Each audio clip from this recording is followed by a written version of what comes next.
Hello and welcome to my channel. My name is Crystal Roney Smith and I'm a family nurse practitioner slash nurse injector slash business owner of a med spa, College RX, and also a school called Medical Aesthetics Education. That's a mouthful. Oof. So I just wanted to take the time to introduce myself, hello, and just to let you know what you can expect when you see my videos. And I know a lot of you stopped because I put the title of why not to become a nurse injector, especially in 2023. I'm gonna get right down to the cheese. You should not become an injector for the money. I know a lot of people like, oh my God, nurse injectors make a ton of money. I can make $1 million in 1 month and blah, blah, blah. Yeah, you can make a lot of money in this industry, but it comes with a lot of hustle. And if you're not a self-driven, organized self-starter, probably won't be the best industry for you. So let's dive. As I was saying, it is not for the one person who thinks they're gonna make a lot of money. In the beginning, it's just like any career. No one knows who you are, you don't know what you're doing, and quite frankly, you're gonna suck. So with that being said, it's very unrealistic to think that first day after certificate that you're gonna be this entrepreneur, nurse injector, and have a whole space and name LLC. That's great. I'm not discouraging that you have a business plan and have an organized plan in your mind, but I just wanna shoot a little reality to you. It's like when you learn how to swim, you don't go into the deep end. You kinda have to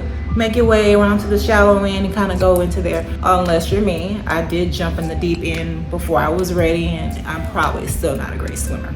Yeah. However, I just want to say that money should never be an indicator for what you do. You need to do something that's in your passion. So you have to ask yourself, would I do this for free? If I could do it for free. And that's the number one thing that's gonna set you apart from your competition, because I can honestly tell you that I would do what I do for free. I love beauty industry. I love making people feel good. I love touching people in a way that sometimes insecurities run really, really deep. And it's not that I'm just doing injections, but I'm developing lifelong relationships with my clients. And to me, that's something that allows me to give back, and it also allows me to put a little artistry in the same thing. So personally, don't do it if you would not do it for free. Another thing is with sales, you gotta ride the waves. It's gonna be up, down, middle, whatever, and you gotta learn how to ride those waves. Sometimes it's unpredictable. And so if you are in this industry, you have to be able to ride the waves and just anticipate the high and the low. And I know for some people who are used to a 9-to-5 and a paycheck, it really doesn't matter because the organization is going to pay you for your time, and it doesn't matter if they're busy or not, especially with nursing. But this is a little different. There may be times where you have the biggest month in your history and then the next month the worst. So that. Another thing, you should not become an injector if you, hate to say this, if you've never had anything in the beauty industry before. So what I mean by that, you've never experienced a facial, a chemical peel, a Botox injection, or maybe some light fillers, then how are you gonna be an expert? Not saying that you can't. If you've never experienced something, how do you articulate to your clients what to expect, how to feel? Your experiences weigh a lot with your clients, and so if you're not doing these things on the regular, probably shouldn't be an expert at it. And if you, like me, I was getting facials maybe because I was in my 20s when I started, but I was getting facials, but I had never received Botox injections and things like that. But because I dealt with some mild skin issues, it dug me into digging in deep and learning a lot about skincare and how to prevent breakouts, how to prevent wrinkling, and how to basically evolve with age. So if you're 20 and you've never had Botox or lip fillers or anything like that,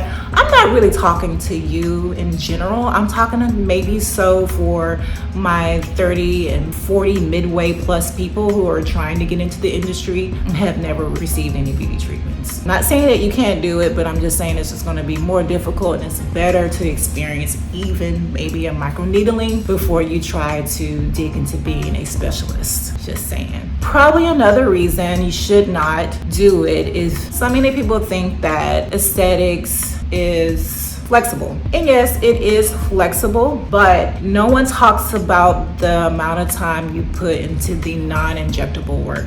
such as social media, such as advertisements, such as community and networking. These things take hours and time. So you may be working a day where you're injecting 4 or 5 people, and then you say, oh, I'm done for the day, I'm so great. This is 2023. You have to have a social media. You have to post. You have to put yourself out there because you got to make other sales. You got to keep it moving. And so do not become an injector if you believe that you can put 1 or 2 hours a day, make a ton of money, and then be good the next. You're gonna have to put in some effort to put your name out there to get it going. I know that even me, I've been an injector now for over 10 years, and I still have to go out into the community. I still have to advertise. I still have to make social media posts and kind of just, because there's billions of people in America, and how many people do you know? I'm just saying. Even if it's 1,000 or plus, that's still more potential to learn more people and to get to know more people and to share your joy. Don't become an injector if you feel like you're gonna spend less hours and time, because I hate to be the bearer of bad news. You're not.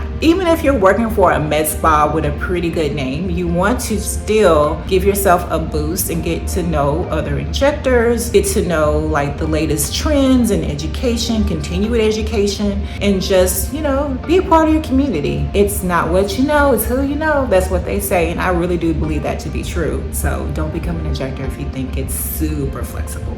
Okay, another reason, do not become an injector if you're not good at sales. So let's talk about this. I'm speaking mostly from nurses because I have a nursing background, and I want to make this analogy. When you are a nurse, you are given orders. You have a system, how you do your orders, and you just have to make sure that you are safely, following the orders of a doctor who have given direct care to a client, okay? You don't have to search for your patient. You don't have to devise a plan for your patient because it's pretty much done for you. Matter of fact, there's a lot of patients that go around as a nurse, and sometimes too many patients, not enough nurses, right? So you don't have to really think about, how is this patient going to get to see me? Is the doctor going to take good care of this client? I mean, we do think about that, but we don't think about the how and the why. We think about what, right? The point I'm trying to make is, in sales, it's so you got to get them to you, and you got to make them happy. You got to devise a plan for them. You got to follow up. So you literally are the facility,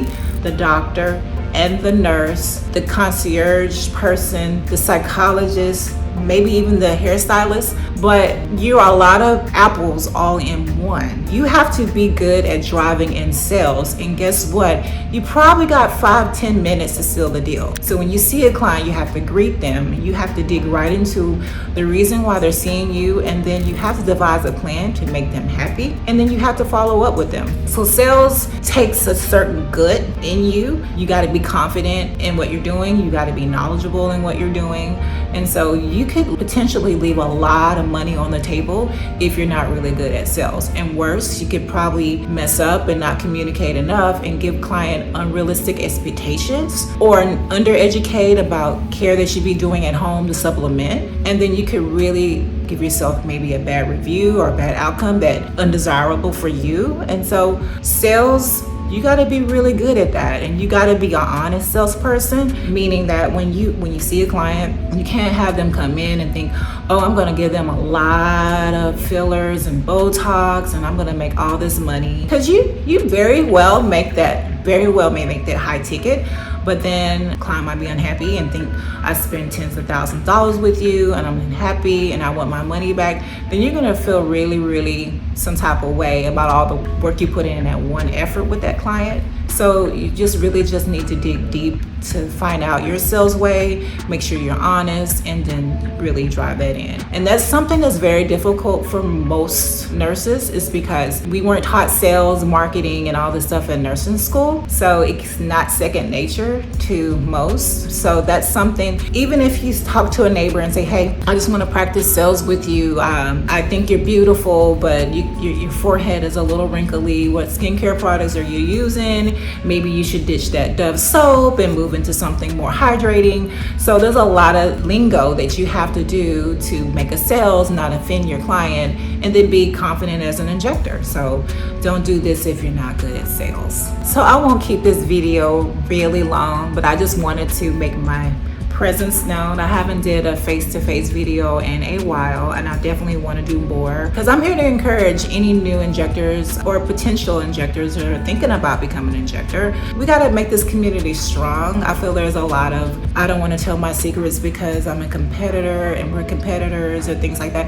I don't really feel like I am a competitor or have competition. I feel like this is a lot of space in this world, so I definitely want to share whatever is missing as far as educational gaps on how to get started in being an injector or how to become just more confident in your skills and how to explode in this field. I think everyone should do well. As 2023, everyone's in the mirror, everyone's Googling how to have dewy, glowy skin, how to get wrinkles, and this is a large space for everyone. I look forward to making more videos, and I will see you soon. Don't forget to subscribe. See you later.